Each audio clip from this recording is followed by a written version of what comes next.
श्रोता प्रेमियों, मैं राम सागर शास्त्री आप लोगों के समक्ष एक प्रसंग रखने जा रहा हूं। श्रीमद् भागवत कथा की रचना कि कृष्णं नारायणं वंदे ब्रज प्रियम, कृष्णं द्वैपायनं वंदे, कृष्णं वंदे पृथा सुतम। प्रस्तुति श्लोक में 4 कृष्णों की वंदना की गई है। नारायण को कृष्ण कहा गया है, ब्रज के प्रिय देवकी के पुत्र को कृष्ण कहा गया है, द्वैपायन व्यास को कृष्ण कहा गया है और कुंती पुत्र अर्जुन को कृष्ण कहा गया है। देखिए, व्यास एक नहीं 28 व्यास हुए हैं। ब्रह्मा, उष्णा, बृहस्पति, सविता, मृत्युदेव, मघवा, वशिष्ठ, सारस्वत, त्रिधामा, त्रिवश, भरद्वाज, अंतरिक्ष, धर्म, त्रयारुणि, धनंजय, मेधातिथि, व्रति, अत्रि, गौतम, हरि आत्मा उत्तम, वाजश्रववेन, आमुष्यायन, सोम, तृणबिंदु, भार्गव, शक्ति, जातु और कर्ण। देखिए, कर्ण के बाद 28वें व्यास हुए, जिन्हें कृष्ण द्वैपायन व्यास कहा जाता है। इन व्यास जी का जन्म कृष्ण द्वीप पर हुआ था, इसलिए इन्हें कृष्ण द्वैपायन कहा गया है। कृष्ण द्वीप आयनम बराबर कृष्ण द्वैपायनम। आइए सर्वप्रथम इनके जीवन वृत्तांत पर एक नजर डालते हैं कि है प्रसिद्ध मधुवंश में वेणु भूप सरदार, खेल रहे थे बेकहीं बन के बीच शिकार। एक बार चंद्रवंश में एक राजा हुए वेणु। राजा शिकार खेलना बड़ा पसंद करता था। एक बार की बात है, घोड़े पर सवार होकर शिकार खेलने के लिए एक जंगल में पहुंचा। उस वन की शोभा देखकर राजा का हृदय प्रसन्न हो गया। वन में चारों तरफ सुंदरता बिखरी हुई थी।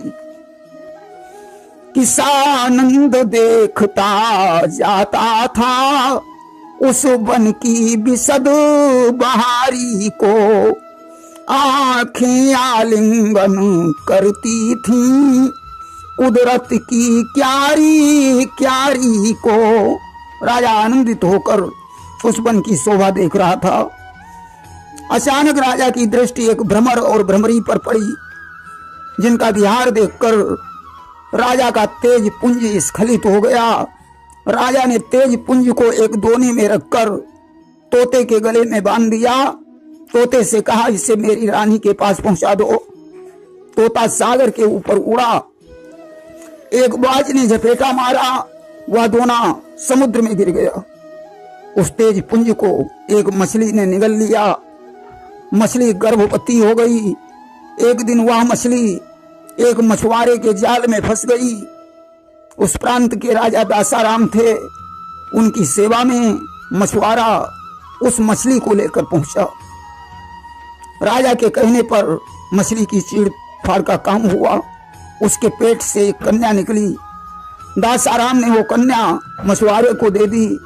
मछुआरा कन्या को घर ले आया और बहु प्रकार ते ही पालन कीना, मत्स्योदरी नाम धरि दीना। केवट ने उस कन्या का पालन पोषण किया और उसका नाम मत्स्योदरी रख दिया। कन्या धीरे धीरे सयानी हो गई। केवट एक नदी पर नाव चलाया करता था। नाव चलाने में कन्या भी अपने पिता का सहयोग करती थी। एक दिन की बात है, योगीराज पराशर नदी के तट पर पहुंचे। कन्या ने कहा, पिताजी आप बैठे, मैं इन्हें नाव पर बिठाकर उस पार कर देती हूँ। आज पराशर को उसने नाव पर बैठाया। योगीराज उसके रूप को देखकर मोहित हो गए। उन्होंने रथ की याचना की। कन्या ने कहा, मैं एक मछुआरे की कन्या हूं, मेरे शरीर से दुर्गंध आ रही है। पराशर ने कहा, मैं अपनी तपस्या के बल से तेरे शरीर में सुगंध उत्पन्न कर दूंगा, जिसकी महक योजनों दूर जाएगी और सुगंध के कारण तेरा नाम योजन गंधा पड़ जाएगा। कन्या ने कहा, योगीराज, यह दोपहर का वक्त है, कोई न कोई यहाँ आ सकता है। पराशर ने कहा, तुम इसकी कोई चिंता मत करो।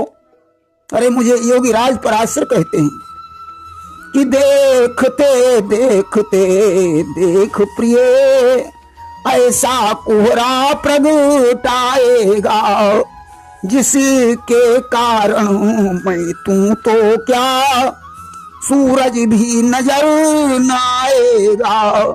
मैं ऐसा कोहरा उत्पन्न कर दूंगा जिसमें सूरज भी ढक जाएगा, इतना अंधेरा हो जाएगा जो कुछ भी दिखाई नहीं पड़ेगा। उसके शरीर में सुगंध उत्पन्न कर पराशर ने कोहरा उत्पन्न किया। वही पराशर और मत्स्योदरी के संसर्ग से कालांतर में कृष्ण द्वीप पर व्यास जी का जन्म हुआ। पराशर व्यास जी को अपने साथ लेकर चल दिए। मत्स्योदरी दुखी हुई। पराशर ने उसे धीरज बंधाया कि यहां से पराशर ने कहा, सुमुखी धीरज धार, ठहर यहाँ सकता नहीं मुनियों का श्रृंगार। हे देवी, यह मुनियों का अंश है, इसलिए यहाँ नहीं रह सकता है। मैं इसे अपने आश्रम पर ले जाकर वेद वेदांत की शिक्षा दूंगा। आगे चलकर यह पुत्र संसार का कल्याण करेगा। देखिए, मत्स्योदरी को योजन गंधा और सत्यवती के नाम से भी जाना जाता है। इसी मत्स्योदरी का विवाह कालांतर में राजा शांतनु के साथ हुआ था और व्यास जी योगीराज पराशर की शिक्षा से परम विद्वान और परम योगी बन गए। इन्होंने 17 पुराणों की रचना की, परंतु इनके हृदय में शांति नहीं प्राप्त हुई कि 17 पुराण रचि राखे व्यास ज्ञानवान, अहेतु जग ठान तहु शांति नाही पाई है। देखिए, कुल 18 पुराण हैं। इन्होंने मां अक्षर को लेकर 2 पुराण, भा अक्षर को लेकर 2 पुराण, ब्रा अक्षर को लेकर 3 पुराण, वा अक्षर को लेकर 4 पुराण, आ अक्षर को लेकर 1 पुराण, ना अक्षर को लेकर 1 पुराण, ली अक्षर को लेकर 1 पुराण, गा अक्षर को लेकर 1 पुराण, कु अक्षर को लेकर 1 पुराण और आधे सा अक्षर को लेकर 1 पुराण की रचना की थी। किमद्वयम् भद्वयम् चैव वृत्तियम् वा चतुष्टयम्, अनापलिंग कुशादि पुराणानि पृथक पृथक। मां पर 2 पुराण हैं, मत्स्य पुराण और मार्कंडेय पुराण। भा पर 2 पुराण हैं, भविष्यत पुराण और भागवत पुराण। ब्रा पर 3 पुराण हैं, ब्रह्म पुराण और ब्रह्मांड पुराण तथा ब्रह्म वैवर्त पुराण। वहां पर 4 पुराण हैं, वामन पुराण, वायु पुराण, विष्णु पुराण और वाराह पुराण। आ पर अग्नि पुराण, ना पर नारद पुराण, पा पर पद्म पुराण, ली पर लिंग पुराण, गा पर गरुण पुराण, कू पर कूर्म पुराण, वाधे सा पर स्कंद पुराण। इस प्रकार 18 पुराणों की रचना व्यास जी ने की थी। 19वां पुराण महाभारत को माना जाता है, जिसे 5वां वेद भी कहा गया है। अस्तु 17 पुराणों की रचना करने के बाद महर्षि व्यास को शांति प्राप्त नहीं हुई। एक दिन की बात है, व्यास जी सरस्वती नदी के तट पर उदास मुद्रा में बैठे हुए थे। उसी समय हरि गुणगान करते हुए देवर्षि नारद आ गए। नारद ने व्यास को उदास देखकर कारण पूछा कि बोले ऋषिराज, आज मुख पर छाई कुछ गहरी चिंता है। हे चिंता रही तो बताओ तो इस चिंता का कारण क्या है।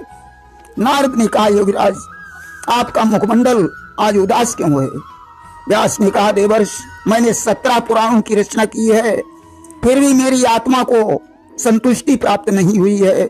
नारद ने कहा, योगीराज तुमने 17 पुराणों की रचना जरूर की, मगर भगवान की शुद्ध गाथा का वर्णन आज तक नहीं किया।